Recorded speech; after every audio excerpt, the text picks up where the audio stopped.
जय जगन्नाथ। इंद्रद्युम्न राजा हैं और इंद्रद्युम्न राजा की पत्नी का नाम है गुंडीचा, जिन पर कृपा करके भगवान जगन्नाथ प्रकट हुए। तो कहते हैं कि जगन्नाथ महाप्रभु की इतनी सेवा दोनों पति पत्नी करते थे कि एक दिन महाप्रभु जी ने कहा, वरदान मांगो, क्या चाहिए? तो इंद्रद्युम्न राजा ने तो मन में सोचा कि मैं वरदान मांगूंगा कि मेरे बाद मेरे वंश में कोई संतान ही ना हो। और पत्नी सोच रही थी कि मैं इनसे मांगूंगी कि मेरे को एक संतान हो जाए। पति मांगना चाह रहा है संतान ना हो, पत्नी मांगना चाह रही संतान हो जाए। दोनों ठाकुर जी के आगे हाथ जोड़ के बैठे। ठाकुर जी बोले, वरदान मांगो, क्या चाहिए? दोनों ने मन ही मन सोच लिया।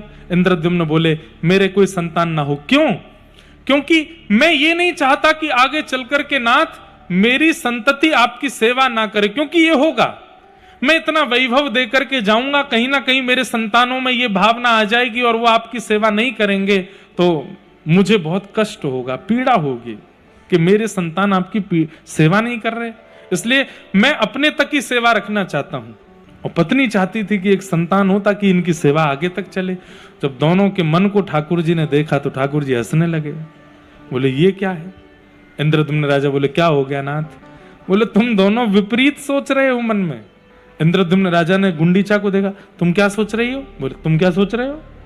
इंद्रद्युम्न राजा बोले, मैं तो मांग रहा हूं कि मेरे संतान ही ना हो। गुंडीचा बोली, मैं मांग रही हूं कि संतान हो। ठाकुर जी की ओर देखा, नाथ आप इसकी मत सुनो, संतान मत देना।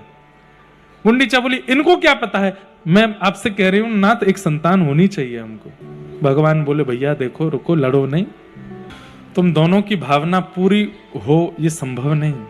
पत्नी पति दोनों जब चाहेंगे तभी तो ये भावना पूर्ण हो सकती है।